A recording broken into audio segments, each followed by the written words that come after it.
My name is Thomas Dale, in case you don't know who I am. I'm the Simona and Jerome Chazen Distinguished Chair in Art History and the Senior Fellow in the Institute for Research in the Humanities.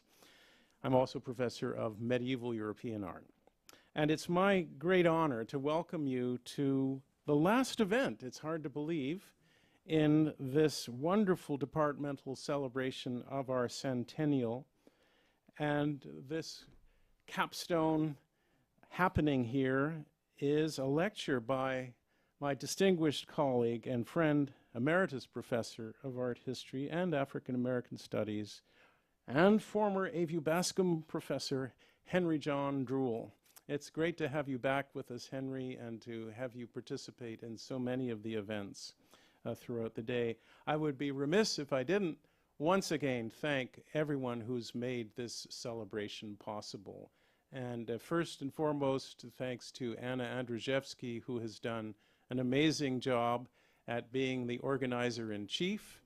And joining her on the committee, in addition to myself, I would also thank Yu-Hung Lee, and I would thank also, of course, the staff who participated in the organization. That includes Peggy Hacker, who does all of the amazing financial operations that help us fund the events, and also Jane McCarthy for various logistical arrangements and receptions and things.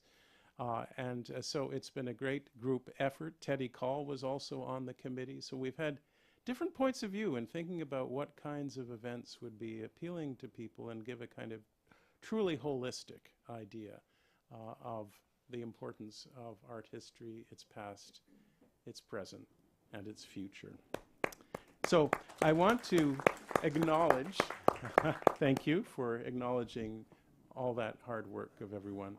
I also want to acknowledge the generous financial support and moral support offered by our collaborators on campus.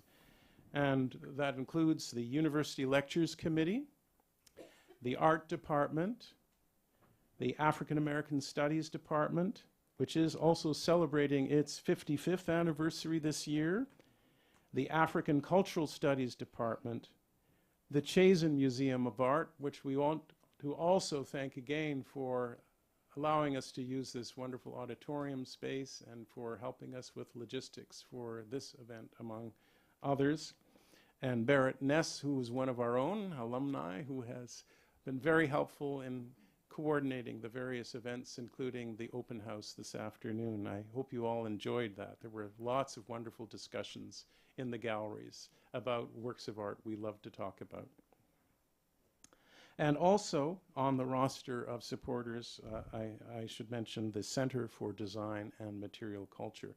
I think it speaks wonders to Henry's special role on this campus that so many institutions and departments wanted to be part of this event. Truly revered among us all, Henry. Before I cede the podium to my colleague Elaine Sullivan, who's going to give the proper scholarly introduction, I'm going to give a brief personal reflection on, I'm going to choke up here, on how important Henry has been to building community in this place. One phrase might sum up a crucial aspect of what Henry has meant to us all at UW-Madison. To quote David Bowie, "Let's dance." I mean that literally and figuratively. Henry's encouraged togetherness in many events he's organized to bring together friends, faculty, students in salsa. I'm not a great dancer, but Henry did try to teach me how to do salsa, among many other things that I've learned from him. He's a great dancer and teacher of neophytes like myself. But I also want to talk about how the idea of dance is a kind of expression of the ways in which his scholarship has worked. In terms of collaboration, I was so excited when I arrived here, and the kinds of exhibitions that Henry did, intimately collaborative, bringing in all aspects of the community. The openings were literally filling Page Court to the roof with people hanging over the balconies because there was always something happening. He brought in Chris Walker and dance students. He collaborated with contemporary artists. He himself, of course, it's not to be forgotten, was trained by a Yoruba artist as a carver. And so I think these are aspects that then are also part of the way he looks at the world of art. And he's always considered himself to be an arts historian rather than an ordinary art historian, in the sense that he thinks of how the objects of study are incorporated into a multifaceted experience. And I just wanted to conclude by one very practical and inspirational way in which I was touched by Henry's work. We had decided in the department that it was time to think about the senses collaboratively, and we did a 2-year program in the department that involved public programming. It involved teaching. Jill Cassett and Ann Smart-Martin actually team taught a course on the senses. And Jill also spearheaded a program, a public program, various colloquia on the senses. I did one of the sessions on the medieval world. And in the end, I wrote a book on the senses and religious experience in Romanesque sculpture. And you may think, well, medieval Europe and Africa have nothing to do with each other. They have everything to do with each other. And that's because of how religious art is engaged with in multiple ways with the senses. So I just wanted to end with that personal reflection. Thank you, Henry, for your inspiration, for your kindness, and your great spirit. And now I want to introduce Elaine Sullivan, who is our assistant professor of African art history in the art history department, but is also cross-appointed to African cultural studies. And she's been a wonderful addition to our community. And thank you for being here, Elaine, and for giving the scholarly introduction to Henry's work.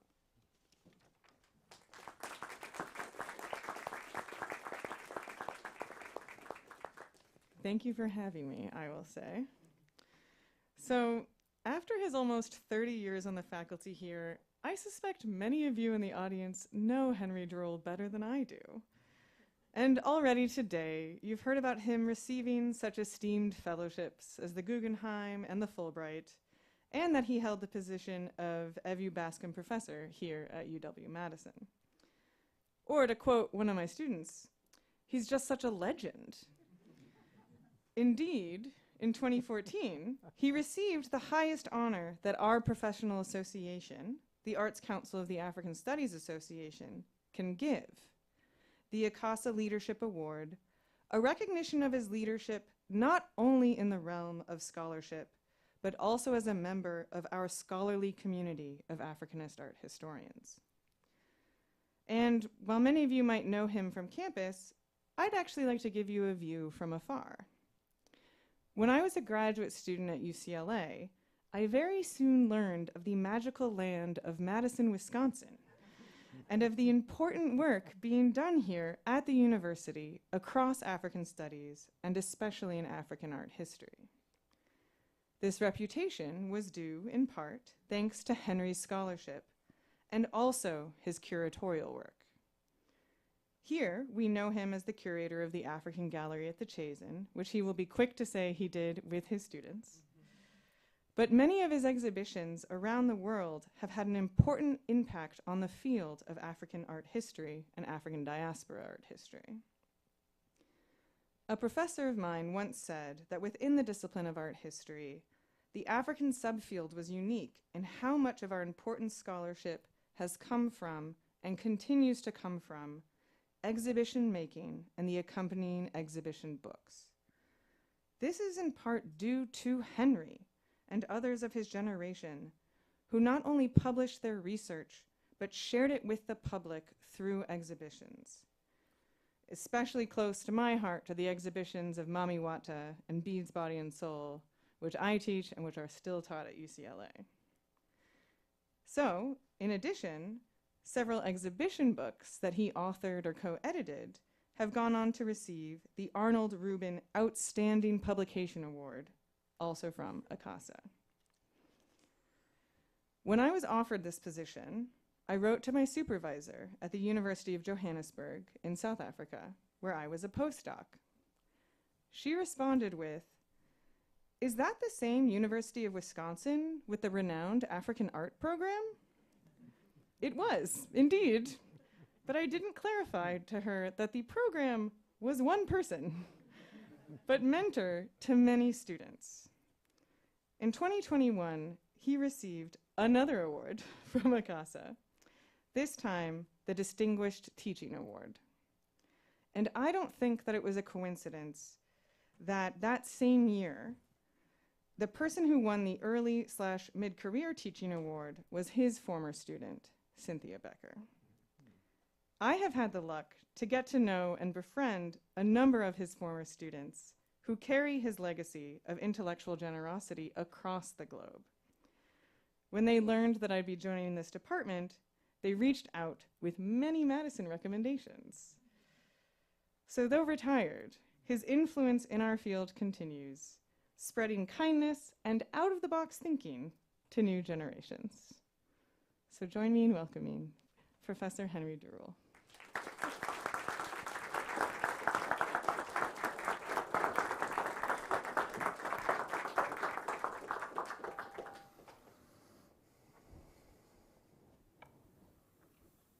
I'd like to know that person.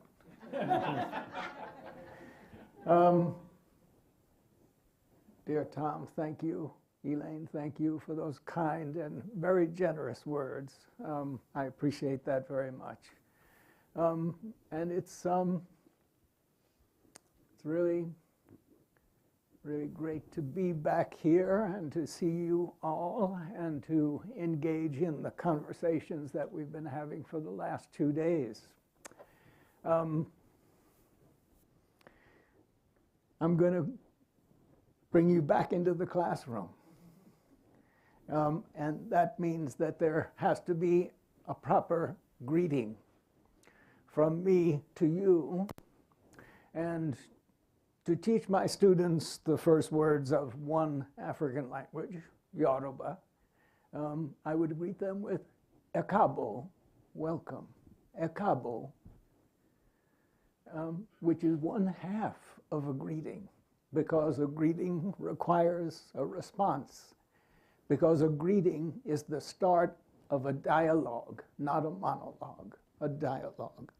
And dialogues and collaboration have been central to the discussions that we've had these last 2 days. So when I say Ekabo, you have to respond, because I'm here, but I got to know that you're there. So all you have to do is learn a very complicated Yoruba response, and then you will be fluent. Ekabo, oh,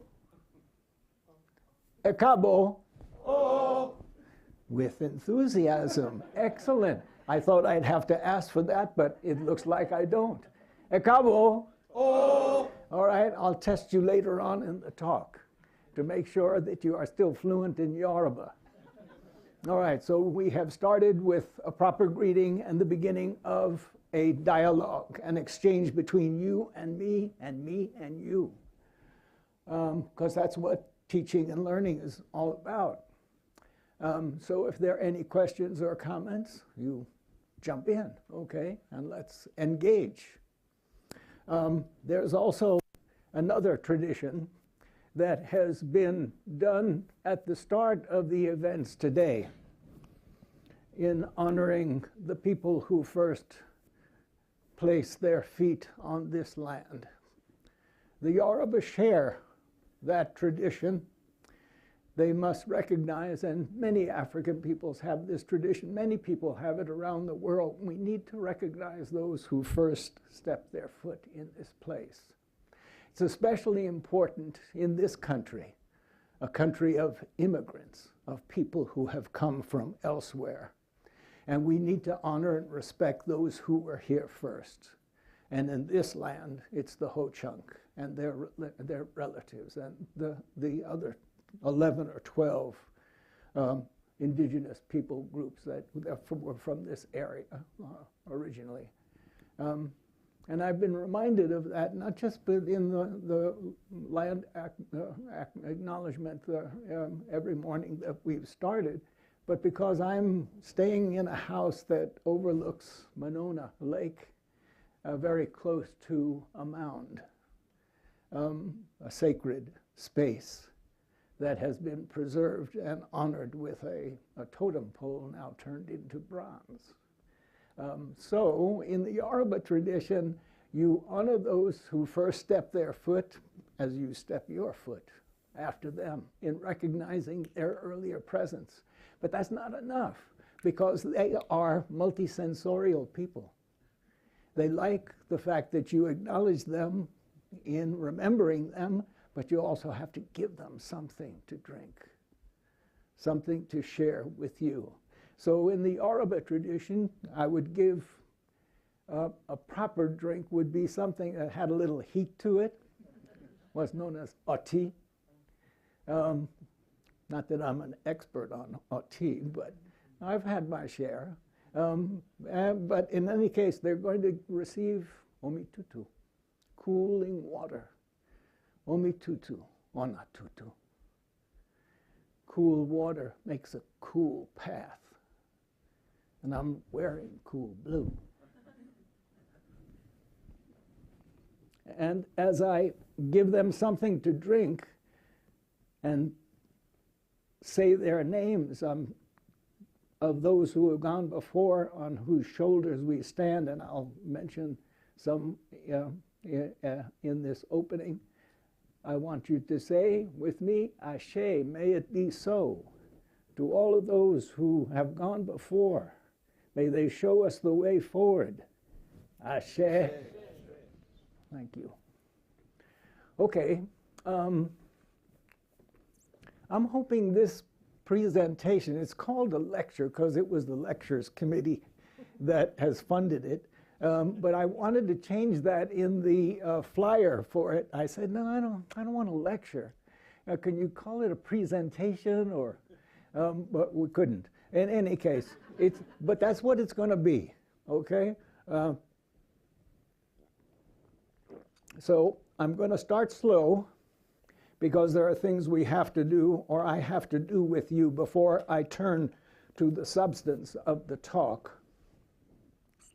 Let me leave these things here. And I just want to be sure that I don't miss some of my steps. I don't like reading, and I won't read. These are notes that I've tried to make for myself to keep me on track, because we're going on a journey today. And a journey to a place that you may not be familiar with, but I hope you will be by the end of it, okay? So I've given you my greeting. I've done the honoring of the Ho-Chunk ancestors, and in the Yoruba tradition, that's an ijuba, a blessing and an acknowledgement. I want to reiterate Tom's thanks to everybody who has put these incredible 2 days together, and all of those who have come together to support this specific lecture that Tom mentioned and has honored in that way. So he's helped me with that. He's actually taken a couple of things from my talk, so now I can shorten it a bit. But this is all good. And as part of that thanks, or adupe, I also want to dedicate this talk to someone. And this I've picked up from friends and colleagues of mine.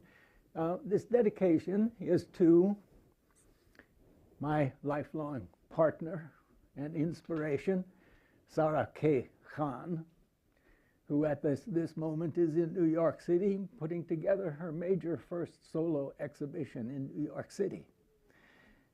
Sarah is my inspiration. She is brilliant, and she's also beautiful. And we courted on the dance floor. And you're going to see something of that history today. So in any case, that's my dedication. All right. And she's known as Ayaba, that is queen.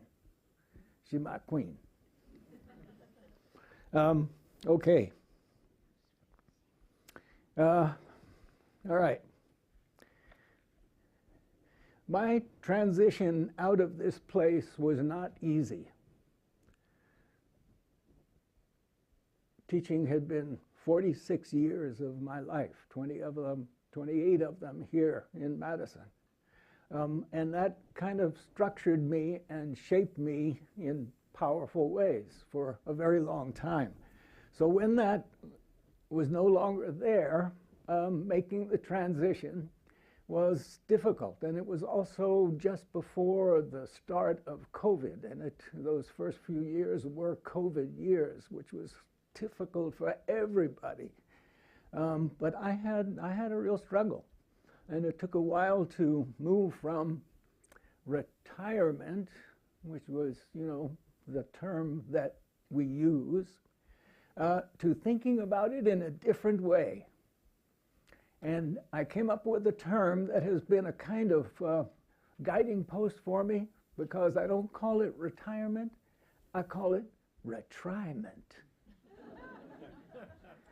And I just keep trying. And I just keep moving forward. And I just keep testing myself to see, if I can keep on learning and keep on moving forward. And that movement is also part of what I'm going to talk about today. Because motion, moving, is one of the senses that is very important to the Yoruba, also very important to all of us, but we don't usually think about that.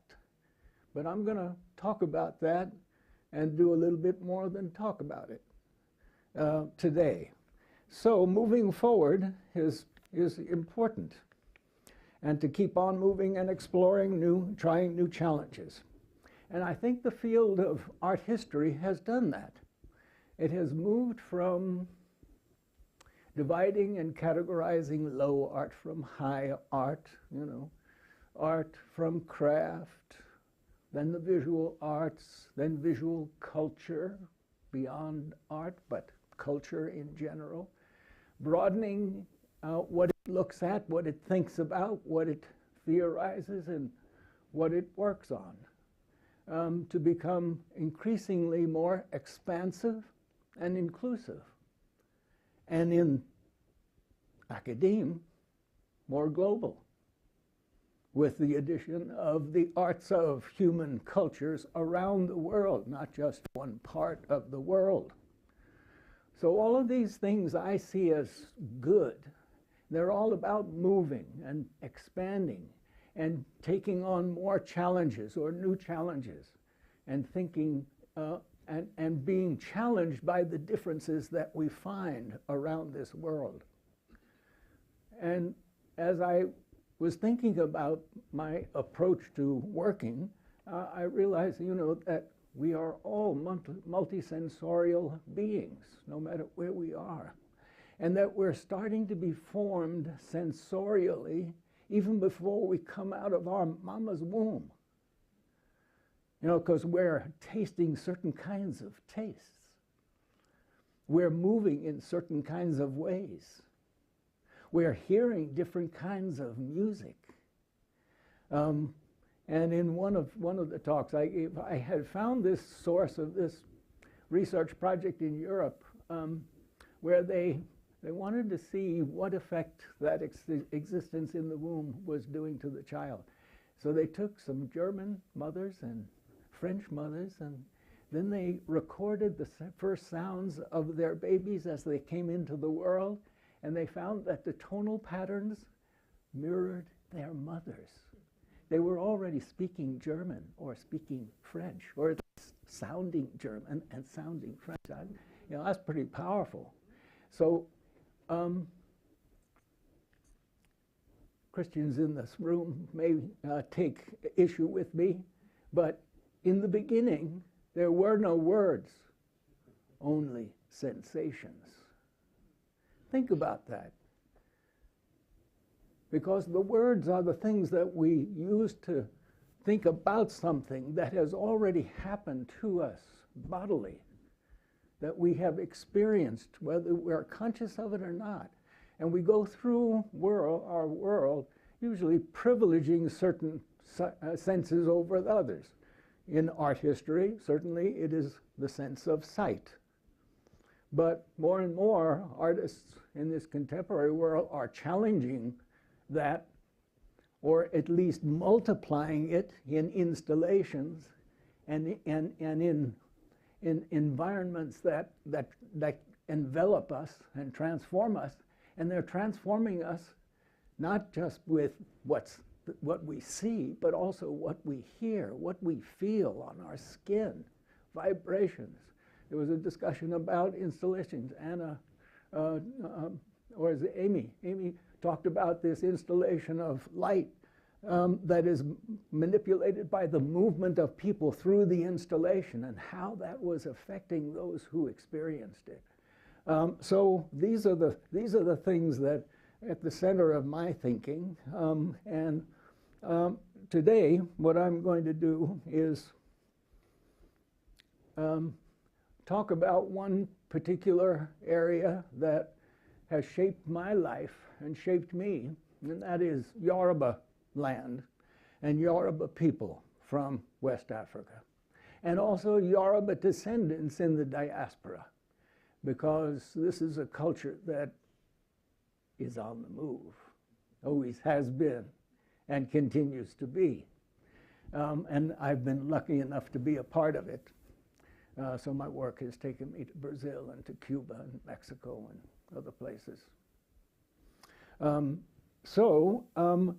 of the other expressions that talks about this moving forward in the looking about material culture, visual culture, material culture. We talk another expressive and incorporative term is a term called expressive culture. That's another way to say what we think about and what we work on. But I'd also like to extend that or change it slightly to call it, we're looking at evocative culture. And I'm shaped or influenced by the Yoruba understanding of ona, art. What is ona to the Yoruba? Ona, to me, as I would translate it and understand it, is evocative form. Evocative form. And that form can take a sculpture, it can take a painting, it could be a good meal, it could be a dance, it could be a song or a poem or an incantation, but it's something that moves those who are meant to receive it, moved deeply. That's what evocation is for me, and that is what the arts are for me. And in an African context, they often happen together. Here we separate opera from theater, from recitals of or spoken word or poetry readings, that kind of thing, and art in visual art in art museum. In Africa, those things are all kind of often happening together. And that notion of a multisensorial experience is the thing that was so evocative to me and that took me on this path, okay? So that's what Sensiotics is about. You with me? Okay. Questions? Any question or any comment before I move to the next phase of our journey? Are you sure? Okay, all right. Okay, so here's what we're going to do. We're going to explore a Yoruba sensorium, which in my present understanding includes 7 senses. The typical 5, like tasting, plus 2 others. The sense of motion, that is moving, okay? And the 7th sense, suprasensory perception or understanding. I'll come to those at the end, the last one at the end. But the first one is going to come now. Is going to be the first. Because Yoruba are very astute at looking at motion and how people move through the world, and how the nature of their movement through the world tells us a lot about them. You know, old retired emeritus professors walk some way, but then there are people who, you know, who move through the world like this, like certain friends of mine. I won't name any names. But they look at the way people move through the world and start making decisions about who they are and whether they want to get closer to them or far away. And about, you know, their character, their essence. And the Yoruba have a couple of wonderful sayings. Tom has kind of alluded to them here in his introduction. One that Sarah and I used on our wedding celebration. We put at the invitation to our friends, come, stretch out your leg and let dance catch it. Now there's something important about the way that's said. Let dance catch it. Let movement catch it. It's an animating force. And you can't have a Yoruba party or celebration or gathering without dance. You can't. It's a non-party. So I think the way they talk about that really expresses something about the power of motion or movement in how we understand things. And the Yoruba also have another wonderful saying. They say, Ayiduro, Ijoni. Ayiduro, Ijoni. Now, since you're all Yoruba speakers, I don't have to translate, do I? Okay, it's not standing still is dancing.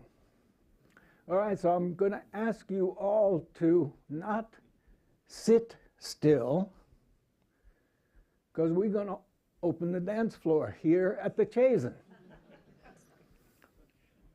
Because I'm nervous and I have to get rid of some energy here, so I have to move. And Tom was alluding to my attempts at salsa, salsero, because that's where Sarah and I courted on salsa dance floors of New York City. Are there any salseros or salseras in the room? You can, no, Zumba one. Well, you can Zumba in your seat or in front of your seat. Okay, I was hoping for a partner down here, but here's what I want you to do. Stand up, please. Everybody stand up. Stretch your leg. Stretch your leg and let dance catch it. I'm going to play for you one of my favorite musicians and salseros, Ricardo Lembo, originally from Angola, who lives now in Los Angeles. And there's a tune that he plays that he became famous for called Mambo Yo-Yo. So I want you to listen to the music, find the beat, do your own thing, and loosen up. We've been sitting and listening to words. Now we got to move, okay? Get ready, because here it comes. Bring up the volume, please.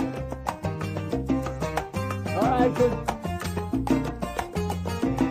Mambo yo-yo, mambo yo-yo, mambo yo-yo, mambo yo-yo, mambo yo-yo, mambo mambo, Hey. yo-yo, mambo mambo. Come on, Yale.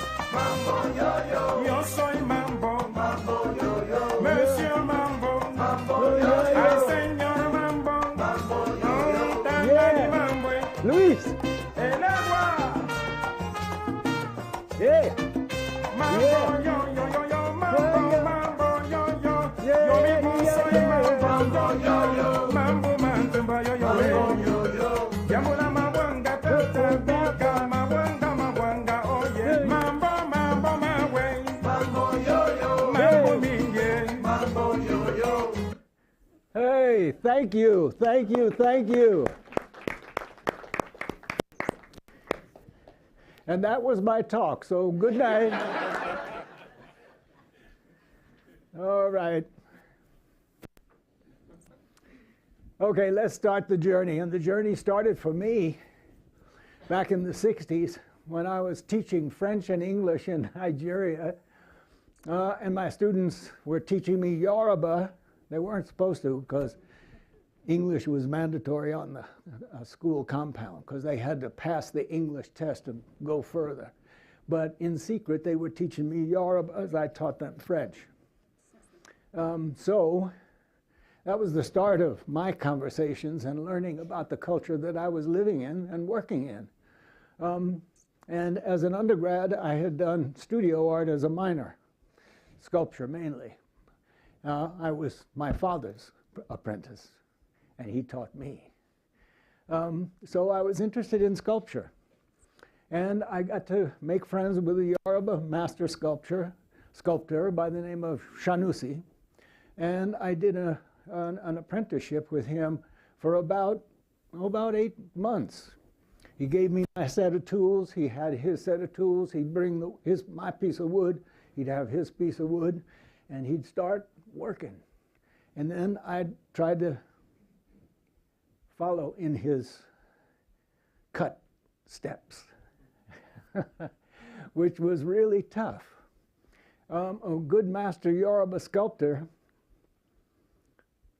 can work from dawn until dusk because he has learned how to use the weight and balance of his carving tool, his adze, because it's chopping wood, it's not using a gouge, it's chopping. And these adzes have different weights and different sizes and different widths of blades, so you have a range of things for tough, big, broad work and very refined work, okay? So it's learning how to use the tool, how to make the tool work for you. And I would get exhausted after the first 2 or 3 minutes because I was holding it tighter and tighter and tighter, hoping to hit the same place and not my finger.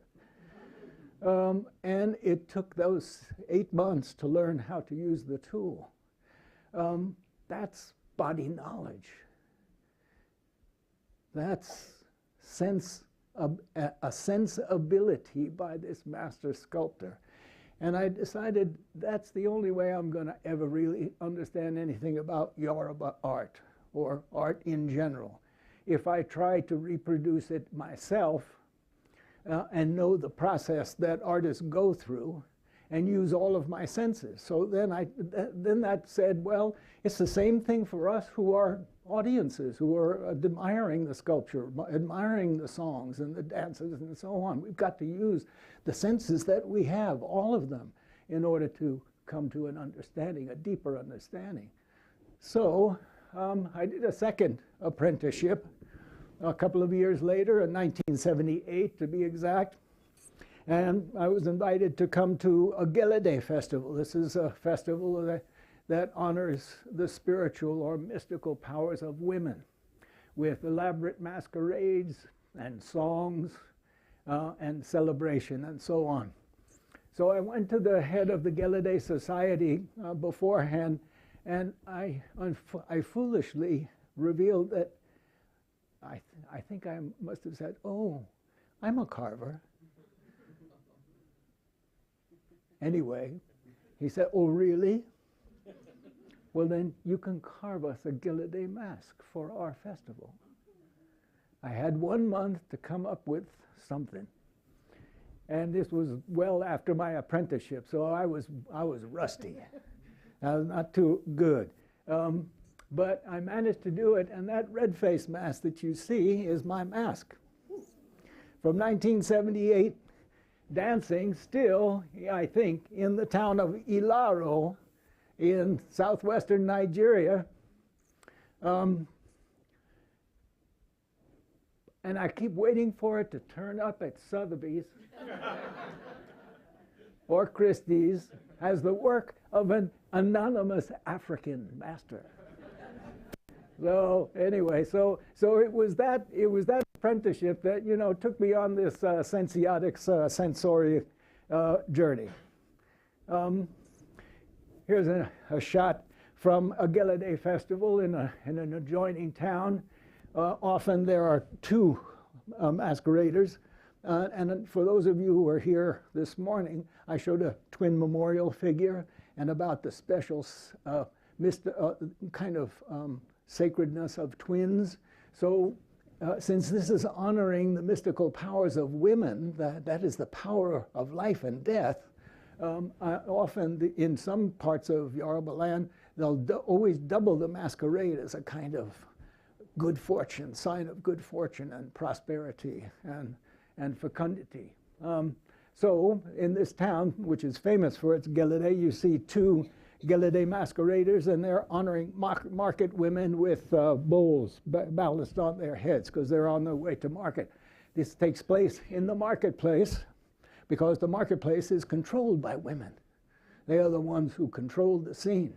So now you've got to imagine the incredible excitement of people when they come to this festival, because there's dancing during the day, and I'm going to show you the masquerade that performs at night. The masqueraders, you can't see it in this photograph, but they have these iron bangles on their ankles. And these dancers, master dancers, know how to imitate the complex multi-patterned rhythms of the drum ensemble that are speaking, that are talking to them, giving them instructions. So they have to imitate that with precision in order to be praised by the community. But also remember, this is in the marketplace. We got the smells of bean cakes and other kinds of foods that the women are selling. And there are the sounds of children running around. It's a great multisensorial context, and here is a quick taste of it.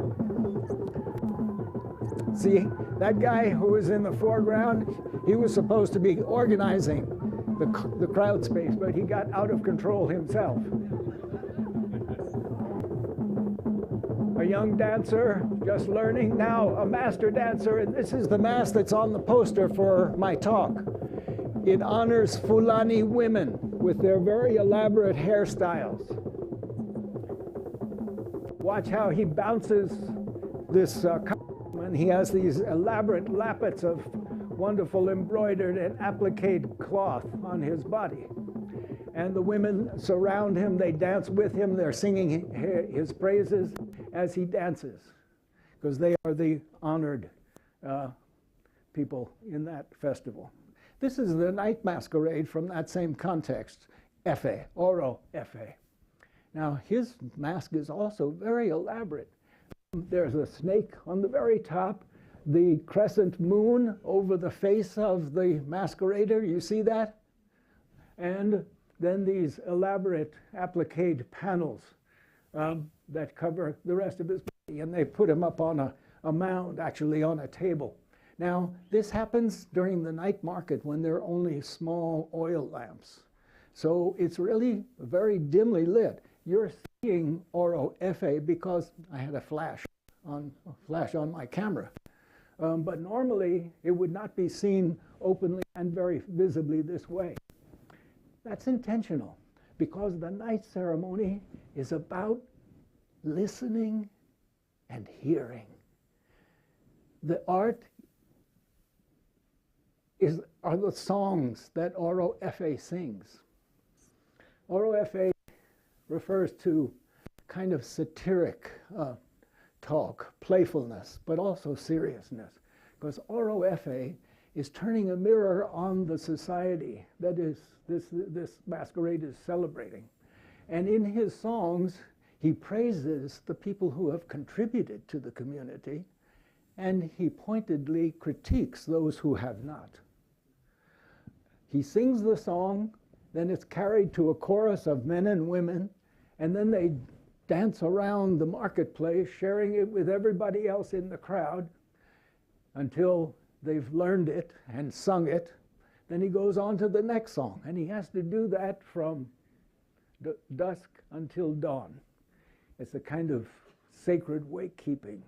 It's a purification of the community. It's a shaping of the lives of those people, which makes me remember one of the other, in the presentations this morning, I think it was Kay who talked about the AIDS quilts project that was in the city. Yeah, Kay Wells, and how that communal work changed the way we thought about AIDS and how we dealt with it. Well, that's what Oro Efe is doing here for his community. All right, the sense. Okay. Look at this. The Yoruba woman.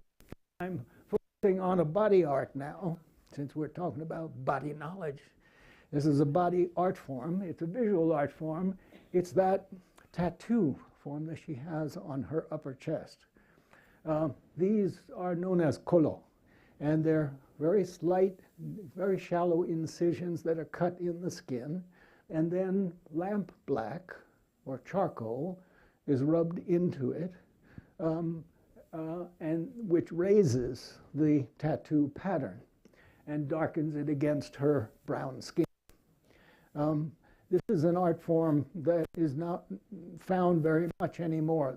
I photographed this in the Republic of Benin in a very rural area, and I was pleased that she allowed me to do that.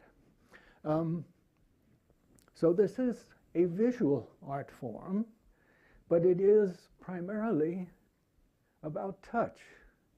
It's about its tactility, because this is seen as a form that makes her much more attractive as a woman, as a future bride, and so on. And it has erotic connotations. So we as art historians like to talk about the pattern and the design and how it relates to the textile that she's wearing. But remember, art is about feeling as much as thought.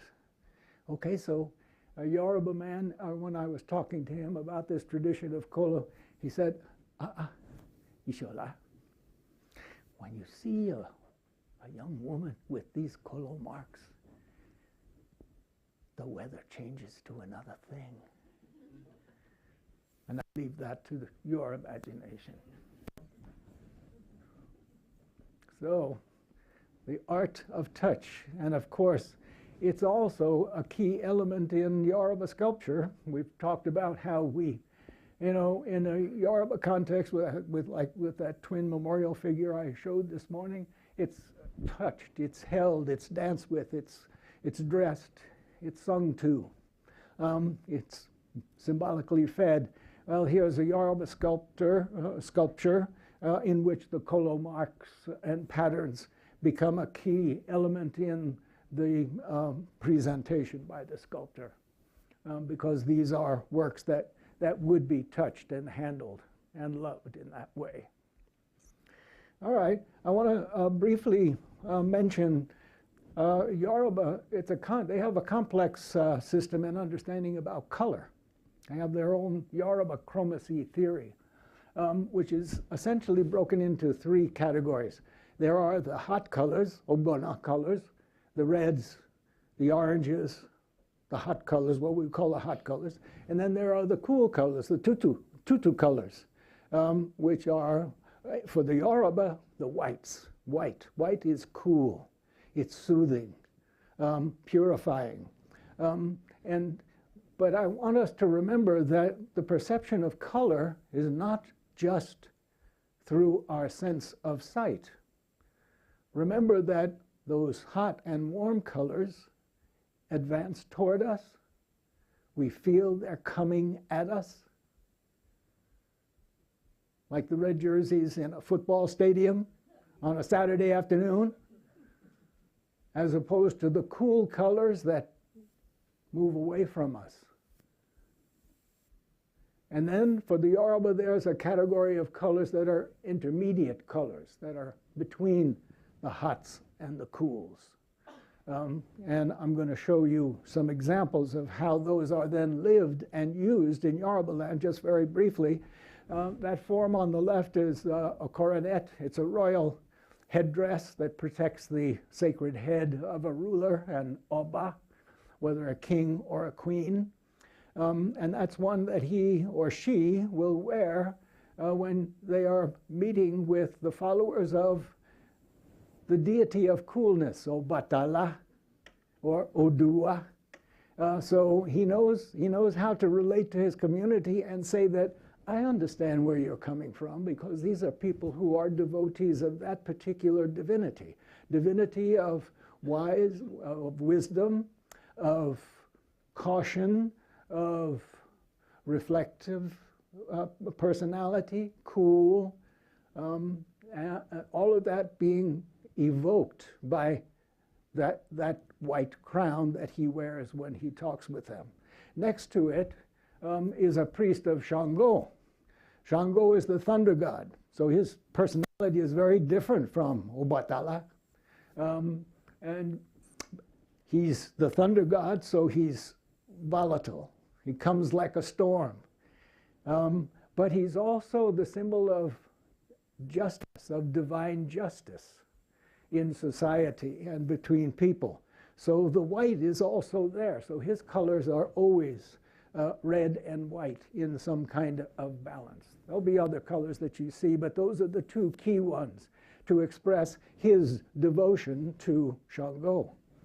And then for the mediating colors, which tend to be, you know, kind of light yellow or light green, like these beads that he has around his neck. This is Chief Ajanaku. He was the chief priest and diviner in Lagos, Nigeria. He's now joined the ancestors, Otilo, but he was fully there for his annual festival. A beautiful man, beautiful spirit. And those colors, those intermediate colors, I think are expressing the fact that he is mediating between the heat of some forces and the coolness of others. A diviner is also someone who's revealing the forces working in this world, whether worldly forces or otherworldly forces, ancestors or other entities and so on. So these mediating colors are what he wears to celebrate his mediating role in society. And then finally a beaded crown from the Yoruba, where then all the colors of the rainbow, all of the colors in the Yoruba color scheme come to be, because the ruler has to deal with everything in one way or another, okay? Yeah. All right. Now I come to the sense, another sense. What you're looking at is an egungun. An egungun is a masquerade that honors the ancestors, the spirit of ancestors.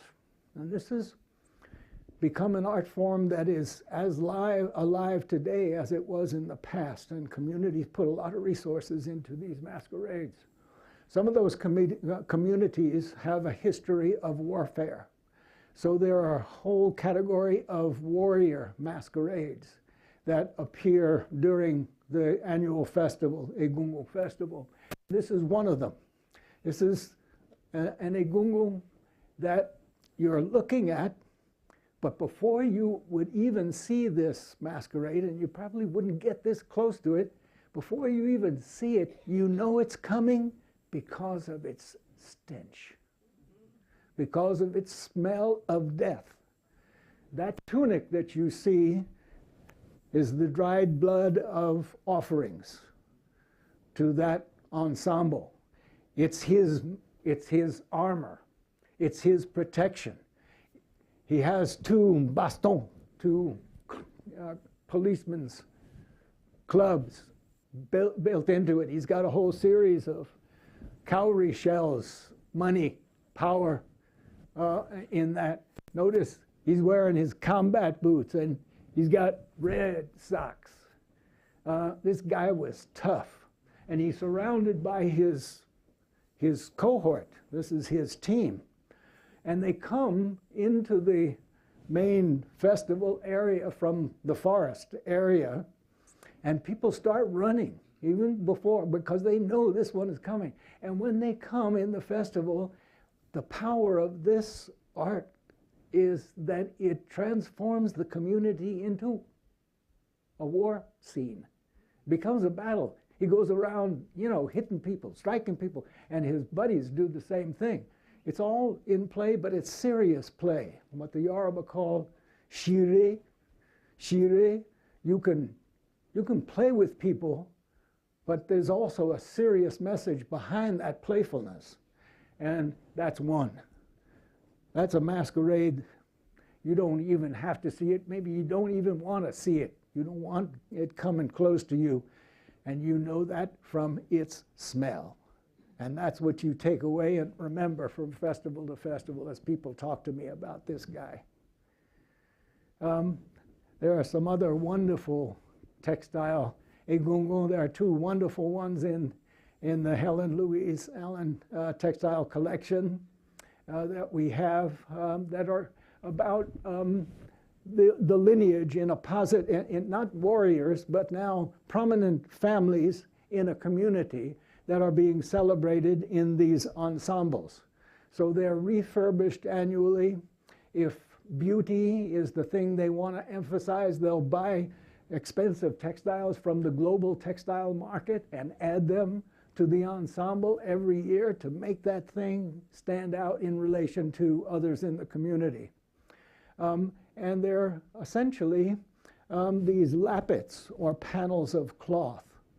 And I did an exhibition at Sohi called Whirling Return of the Ancestors, because the key choreography here is the turning and the twisting and the jumping and the high kicks of these egungun masqueraders, which you're now going to see.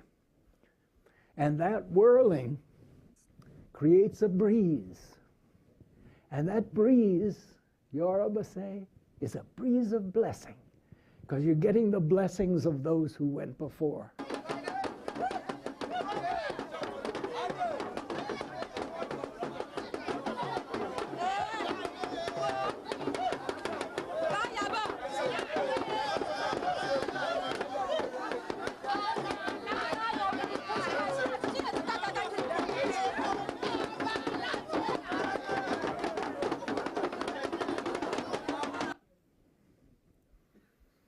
Okay.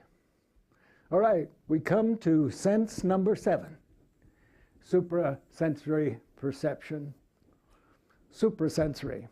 I think it's probably related to synesthesia, the mixing of our senses when you hear a sound and you see a color.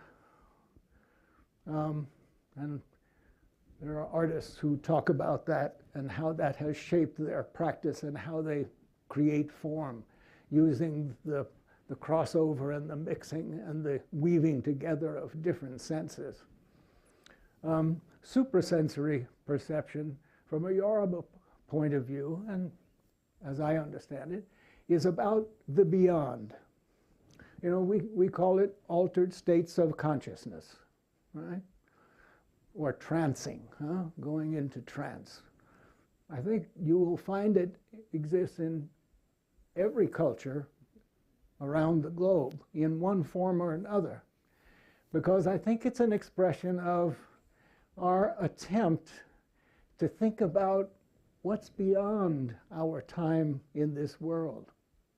It's about the intangible and the spiritual. And in Yoruba religion and faith, as it is in other faiths, priests and priestesses are trained in song and in dance and in the foods they eat. They go through elaborate periods of isolation as they're being taught to perform roles within the religious community. in honor of Shango or Obatala or any of the other Orisha or Mamiwata. And that's all done without any kinds of drugs. But it's the multisensorial, powerful multisensorial experience that they're having that allows them to prepare to go into these altered states of consciousness. And so what you're seeing here on the left is a priestess of Mamiwata. She's gone into trance. She has her paddle because she's trying to reach her deity, Mamiwata, the mother of water, Odoya, by going into the ocean. And at a certain point in her approach to the water, they're going to have to rescue her because she wants to join Mami, and they should be brought back out again. The Yoruba have a term for this state, this altered state of consciousness. They say that your head swells. Ori wu, ori wu. Your head swells. Because what's happening is that the spirit of some spiritual entity, some god or goddess, is entering you and transforming you so that you act and you speak and you dance and you sing in the voice and in the body of the divinity. And then you carefully are taken out of that trance at the end. And I think about Pentecostal Christianity and churches where people get the Spirit, all right, and talk in tongues. They're connecting with something that we don't quite understand, but we think is there, okay? Supersensory perception.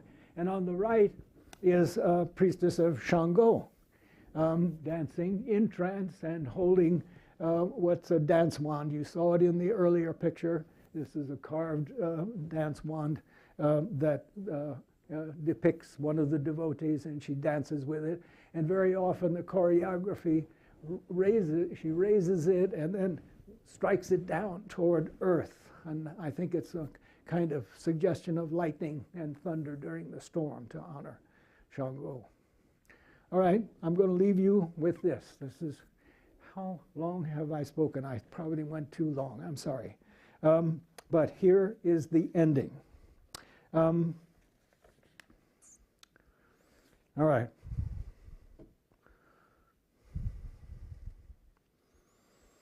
I want us to keep a couple of things in mind. All right, maybe I'm turning into a lecturer now. All right, because I have one or two pieces of advice for us, maybe, I hope. One is, in my work, I have tried to learn with humility and with respect. I think all my colleagues try to do the same thing.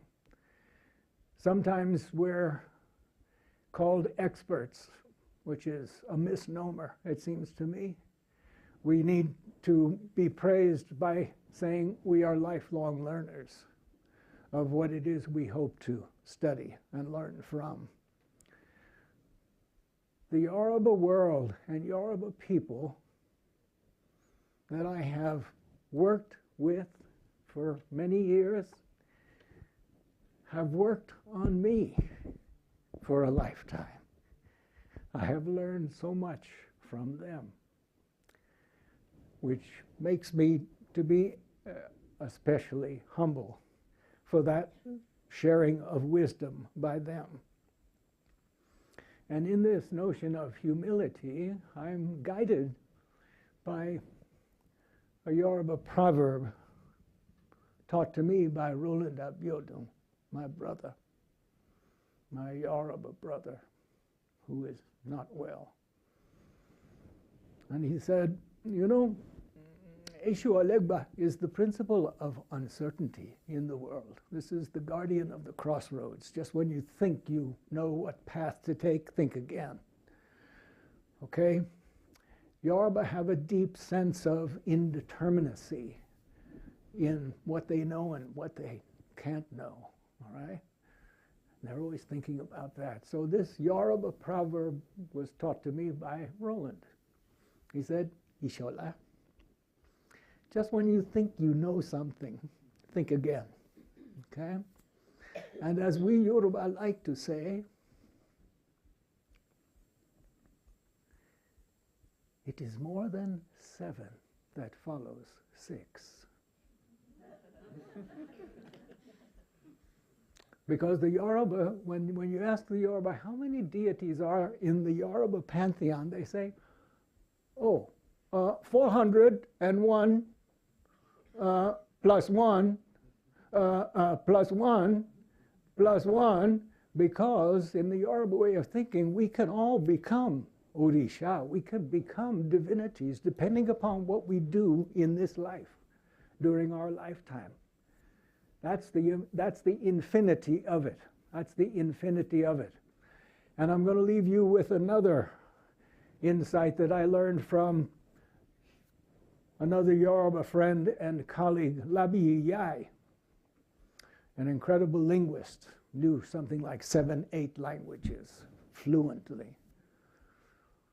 And he wrote a lot about Yoruba philosophy and linguistics. And he reminded us working in the field that what is it that Yorubas expect of their artists in whatever field they're arting in? What do Yorubas expect of their artists? He said, we need to remember that we see them, Yorubas see them as are. Are translates as an itinerant person, a stranger everywhere, at home nowhere, engaged in constant departures of creativity. Now, isn't that what we expect of our artists? Isn't that what we expect of art historians and arts historians and the citizens of this nation?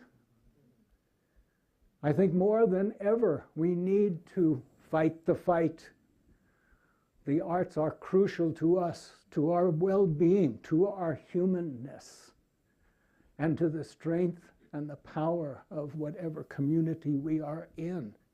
It's artists that show us the way or raise the questions that we need to think about. That's what they do. So let us come to our senses. Thank you.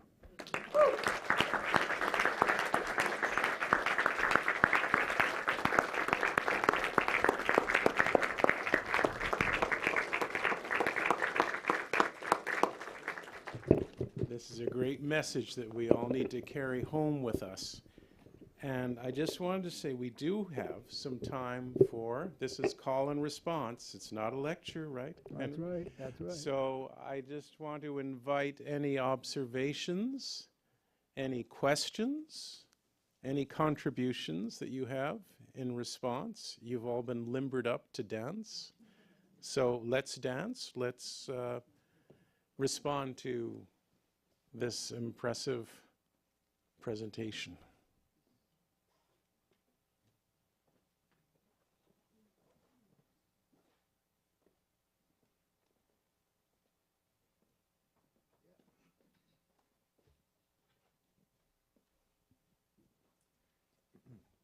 Did you have any anxiety about using the flash photography in that when you were photographing in the dark? And what sort of response did you receive from the immediate community members? Good question, Aaron. There were other photographers in the crowd, Yoruba photographers documenting the festival because family members were involved in it. Flash was a little, at this point, this is early on, but there were other people with cameras with flashes that I remember. Mine was, it was an American flash, so it was bigger. And got that shot of Oro Efe. Nobody seemed to be surprised about it. I think people knew what Oro Efe would look like. You know, there's that tradition of that costume, and certain of the imagery that I talked about, the crescent moon and the snake above, and I didn't talk about there are also knives on both sides. Those are images to refer to the kinds of content in the songs, the social critiques and praises that are going to come during his night-long performance. I don't think I disrupted too much. I think it was pretty much in the scene. Yeah. That's good. That's a great question and an easy question I was able to answer. What? Are there any others? Yeah, Teddy.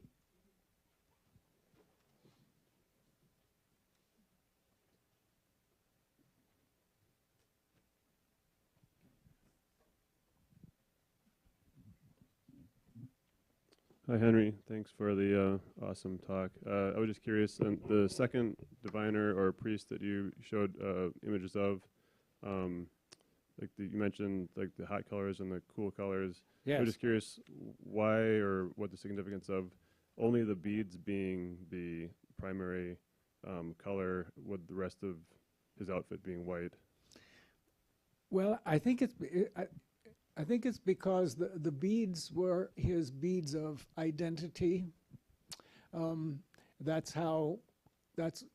That would be the part of the regalia that he would always wear during a festival or when he was performing a divination. Okay, the rest of his other outfit, could change from day to day depending upon who he was meeting, what the situation was, and so on. Yeah. Does that answer it for you, Teddy? Yeah, it does. It just like the main thing was just like the first image you showed had like the entire ensemble was hot colors essentially with like and then in the second one it was primarily like the white, and so I was wondering if it was like the beads in the second one, just like what the significance of the beads versus the outfit. Yeah. Sorry, I don't remember the details of his attire that day. What I was just focusing on was the beads. Yeah. Okay. Thanks. Elaine? Thank you so much. For context for my question, I am currently teaching a class on African masquerade, inspired by my learning that there are two egungun in the collection here at UW-Madison, thanks to Henry Drewal. And so I have a question on behalf of my students who asked me this, and I wasn't sure what the answer was, which is, why would an egungun, which is so important to a family, Yes. end up in a collection in Wisconsin? Very good question. We don't know. We tried to find out the specifics of those two ensembles as best we could.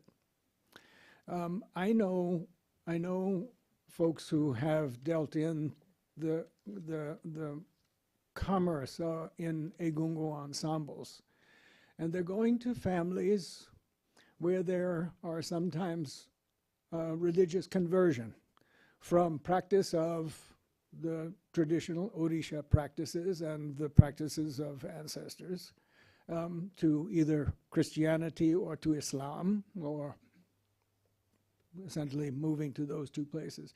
And as part of those changes and conversions within family members, their relationship to preparing an egungun to honor ancestors has changed to a certain extent.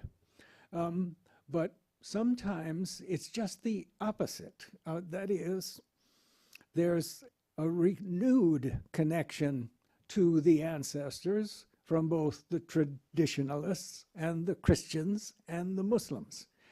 If there's enough family cohesion and cooperation and collaboration, they'll get together because they realize that no matter what their particular religious faith is, they share the same ancestors. And they came out of those ancestors, and that they have to honor them properly. And the way to honor them properly is to renew the ensemble on a regular basis. And that could mean selling the one that's starting to fall apart with all the out-of-fashion textiles and get something new that's going to make a splash in the community when it comes out to process and to dance and to be sung to. And I'm sure that that's the source of families selling their egungun, not because they're leaving the tradition, but also because they're embracing it and knowing that they have to prepare the new one for the next festival. Both of those scenarios and many other scenarios are possible. We just don't know the specifics. Good question. Thanks to the students. Thank you. Dr. Drewal, I have a question. I was wondering, and I don't know if it's going to make sense or not, but it was just something I was thinking about it as I was sitting here watching and listening to you speak. And I took a class of yours maybe 30 years ago, actually. Yeah, And well, so I'm 31, yeah, so. yes, yeah. okay, that's right. As am I. We were both babies. So my question to you really is about tradition. And I Yes. often think in terms of traditional and contemporary art as Yes. being a binary. Yes. And so I was wondering, as it relates to what we perceive or think about as traditional African art, how the idea or notion of tradition or traditional has changed or evolved, or at what point does something no longer fit in the, the compartment, if you will, of traditional? Yeah, okay, great. That's a wonderful question. I wish you had been to our gallery tour this afternoon, because this was kind of at the center of our discussion and our attempt to show dynamic change over time in the collection and in the arts, from so-called traditional to so-called modern or contemporary African art or arts. Well, I go back to what I said Yoruba have as their word for traditional. You heard that part of the talk about Asha. Okay? It's a selection from the past, a choice of what you remember and what you don't remember. Because we're always continually revising, those things. And as our memory changes, that happens even more. So tradition is not static. It is and always has been changing. The Yoruba artist who is complaining about people calling his work, said, these were visitors, I think, or potential audience for his work. And he said, well, Yoruba art, it's all this traditional art. And he said, Yoruba art has always been modern, up to date, because it's dynamic, because it has changed through the time. And so we just need to kind of think about different kinds of terms to reinforce that, because that division between traditional and modern and contemporary and so on is kind of distorting what is at play. What is at play? And the Yoruba, quoting another Yoruba saying, "Our culture is like a river that never rests." Professor Drewal, thank Yes. you so much for this wonderful presentation. It's so touching in the end. So I'm just very curious. The last picture you shown us, this blue and white Yes. beads that like form a picture of a knot. I'm wondering what's it mean. And also I find there's a very similar pattern on the man you talked about. Yes. The yellow beads. And Yes, exactly. yeah. Yes. So I'm wondering if it's. Thank you. Thank you for that question, because I was supposed to say something about that last image and I forgot. So here's another instance of how we learn from our students. Okay, that's a detail of an interlace motif, which is, I think, almost universal. It's Celtic. We here in the West, we think of it as a Celtic interlace motif, but it's found around the world, and it's this interlocking form, that comes back together. It weaves in it this way. And for the Yoruba, when it turns up in the Egungun costumes, very often, and in other ritual dresses, that interlace motif has been explained to me as the symbol of the infinity of life. Because the Yoruba, I haven't gone into this, but the Yoruba believe you come into this world, into Aye, and then you do your business, and then when you do your business, after you do it, you leave and you go to Oru, you go to the other world, join the ancestors, those who went before you. But if you've done something good, and the forces permit it, you can be reborn in another generation in your family. You can come back in. It's a concept of reincarnation. So the Yorubas understand this as an infinite cycle of life and of existence that is based upon the power of Ashe, the word that you repeated for me after I gave that prayer and remembrance, because it's the Amen, it's the may it come to pass, may it be so, Ashe. Faisal. Professor, doctor, Yes. brother, we all know that artists make works with purpose. Yes. And these divine objects, when they enter into collections, what happens to their divination? Almost like the door closes on them. Is there a way that they can keep their purpose? Or, I'm just curious to your thoughts on that. Excellent question. I think there are attempts by museums to try to do that now. It's happened most significantly with indigenous arts, Native American arts, especially in some of the Canadian museums.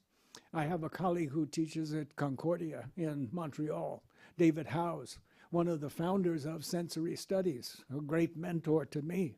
He was telling me about how in the Vancouver Ethnological Museum in that city, the curators and the directors are welcoming indigenous people to come to see the collections, see which ones they need to use for certain ceremonies. Those go out of the museum, are fed, because that's what happens during the festivals. They are danced, they are sung to, they are touched, they are handled, they are praised, and then they return to the museum until the next occasion to come out. It'd be hard for museums to do that with lots of pieces in their collection. I mean, it's a difficult situation, but I think there are instances and there are attitudes that could open the way for more of this kind of reviving, literally reviving those objects back to the lives that they had before they entered museum collections. So it's possible, but it's going to be a challenge, and it's happening. Yes. Hello, Professor. Thank you Yeah. so much for your wonderful presentation. Your talk made me think about home. I'm from Brazil, and I'm from Recife. Tudo bem? Tudo ótimo. I'm from Recife, Pernambuco, and we have the maracatu tradition, Sim, and sim, also the sim. tradition of caboclos de lança. Sim. I'm not sure if you're familiar with it, but De caboclo, I am. watching everything made me associate with what I see back home. Yes. So I was just wondering how you see this bridge between the Yoruba tradition and the Brazilian art tradition and cultural expressions, and how this also associates with Brazilian Carnival. Okay. Thank you. Well, thank you. Thank you. Well, I wrote an article on that. I'll send it to you. Thank you. And it was on the theme of agency, of Afro-Brazilian agency, and how Africans brought into bondage in Brazil found ways to assert who they were as human beings, full human beings, through candomblé, through Catholic brotherhoods and sisterhood associations and other things, and carnival groups more recently. So that's an important thing. And I'm of the Yoruba strain in that history, but there's a very strong Central African Congolese presence from much earlier.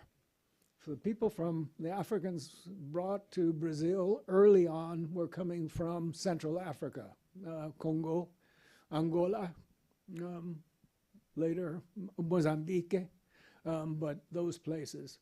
But they were early on in Brazil, and then they were dispersed into rural areas because of the work that they were expected to do, many of them mining in Minas Gerais and so on and other places. So their cultural impact has not been as visible and as strong as the Yoruba, who come in massive numbers late in the 19th century, from 1804. And there's an uprising, an attempt to overthrow the Portuguese in Bahia, 1835, that that was led by Yorubas and Yoruba allies and stuff. So the Yoruba imprint, cultural and artistic imprint, is very visible, but the Congo one is just as strong. And more scholars are working on it, like Elaine and many of my friends. So you're going to see, look for Congolese elements in some of those traditions, not just Yoruba. I mean, it's a mixture of many. It's going to be tough to tease out, but you can do it. Thank you. Well, I want us all to thank Henry for this wonderful interaction that we've all enjoyed. I think it represents the best ways in which art history can bring us together, and especially in these challenging times. We're grateful to your message, and I want to express my gratitude to all of you as the audience for coming together, for your responses to all of our panels. I want to thank all of the people who have spoken and shared their knowledge and their generosity of spirit in coming together. I think it speaks volumes to our discipline and this particular place, where I think this collaborative spirit that has been emphasized throughout is part of what makes us strong. So I think it's good to leave this place hungering for more. I'm sure there are many more questions, and I'm sorry if we didn't get to your question, but again, I express thanks on behalf of the entire Department of Art History for all of you for coming, all of you who have participated. And again, thanks to Anna Andrzejewski and all of the people who have worked hard to make these events possible. Thank you, thank you, thank you.